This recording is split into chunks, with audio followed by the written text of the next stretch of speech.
Gaza में 6 बंधकों की मौत के बाद इजराइल में हजारों मुजाहिरीन सड़कों पर उतर आए। मुल्क के वजीर आजम बेंजामिन नेतन्याहू के जंगबंदी समझौते को नहीं करने के सबब लोगों में गुस्सा बढ़ गया है। अगर ये समझौता हो गया होता तो बंधकों को छुड़ाया जा सकता था। इजरायली मीडिया के मुताबिक तेल अवीव में 3 लाख से ज्यादा लोग सड़कों पर उतरे और देश भर में 2 लाख से ज्यादा लोगों ने मुजाहिरा किया और गम और गुस्से का इजहार किया।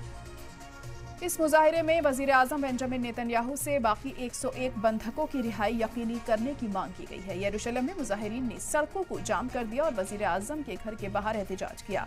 वीडियो फुटेज में तेल अवीव के मुख्य राजमार्ग को मुजाहिरीन से भरा हुआ दिखाया गया, जो मारे गए बंधकों की तस्वीरों वाले झंडे पकड़े हुए थे। इजरायली टेलीविजन फुटेज में पुलिस को सड़कों को जाम करने वाले प्रदर्शनकारियों पर पानी की बौछारें करते हुए दिखाया गया। स्थानीय मीडिया ने 29 लोगों को गिरफ्तार किए जाने की इत्तला दी। मुल्क के मजदूर लीडरान ने आज एक दिन की आम हड़ताल की भी अपील की है। इजरायली फौज ने इतवार को जनूबी गाजा शहर रफा में एक सुरंग से बंधकों की लाश भी बरामद की और इसकी तस्दीक भी दी। इजरायली वज़ारत सेहत के तर्जुमान ने कहा कि फोरेंसिक जांच से पता चलता है कि 48 से 72 घंटे पहले हमास के जंगजुओं ने उन्हें बहुत करीब से कई गोलियां मारकर कत्ल कर दिया। नेतन्याहू ने कहा कि इजराइल तब तक चैन से नहीं बैठेगा जब तक कि वह जिम्मेदार लोगों को नहीं पकड़ लेता। इजराइल की जनता के बीच बढ़ते गुस्से के बीच ट्रेड यूनियन फेडरेशन के सरबराह अर्नोन बार डेविड ने रविवार को सरकार पर समझौते पर दस्तखत करने के लिए दबाव बनाने के लिए सोमवार को आम हड़ताल की अपील की।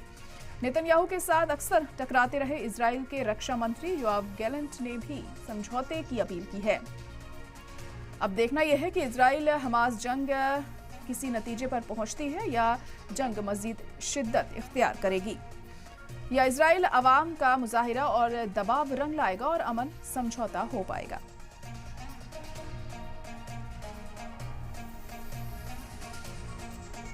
Today, I urge my government and all the states of the world to make a deal, make it possible, make it happen.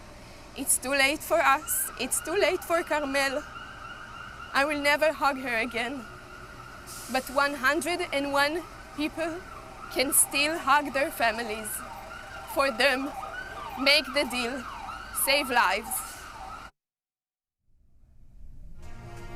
तो गाजा में 6 बंधकों की मौत के बाद इजराइल में हजारों मुजाहिरीन सड़कों पर उतर आए हैं और मुल्क के वजीर आजम बेंजामिन नेतन्याहू के जंगबंदी समझौते को नहीं करने के सबब लोगों में गुस्सा बढ़ गया था। अगर ये समझौता हो गया होता तो बंधकों को छुड़ाया जा सकता था और हो सकता था उनकी जान नहीं जाती। इजरायली मीडिया के मुताबिक तेल अवीव में 3 लाख से ज्यादा लोग सड़कों पर उतर आए हैं।